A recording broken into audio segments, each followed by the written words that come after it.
નમસ્કાર મિત્રો, અંજામ એક્સપ્રેસ ન્યૂઝમાં આપનું હાર્દિક સ્વાગત છે। સમાચાર છે તારીખ 22 જાન્યુઆરી 2024ના પવિત્ર દિવસે અયોધ્યામાં ભગવાન શ્રી રામલલાની પ્રાણ પ્રતિષ્ઠા થવાની હોવાથી આપણે સૌએ આનંદોત્સવ મનાવવાનો છે।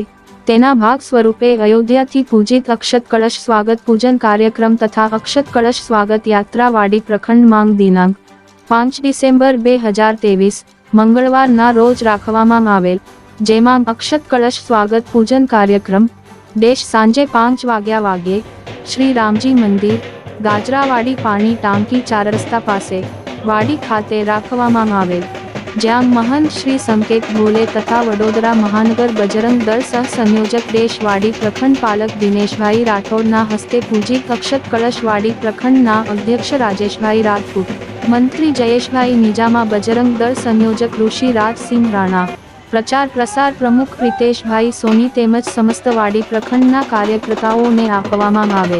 તદઉપરાંત અક્ષત કળશ સ્વાગત યાત્રા રાત્રે 9 વાગ્યે રામજી મંદિરથી મહેશનગર 4 રસ્તા પાસે, ભારત પેટ્રોલ પંપ પાસે, સોમા તળાવ, ત્યાંથી સોમા તળાવ 4 રસ્તા પાસે આવેલા શ્રી સૂર્યમુખી ભીડભંજન હનુમાનજી મંદિર, રામજી મંદિરે પર સોમા તળાવ વડોદરા કરવામાં આવેલ, જેમાં સમસ્ત વિશ્વ હિન્દુ પરિષદ વાડી પ્રખંડના કાર્યકર્તાઓ તેમજ હિન્દુ સમાજ યાત્રા જોડાયા હતા। રિપોર્ટર ધરમસિંહ વણઝારા।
અમારી ચેનલને લાઇક, શેર અને સબસ્ક્રાઇબ કરવાનું ના ભૂલશો. ધન્યવાદ.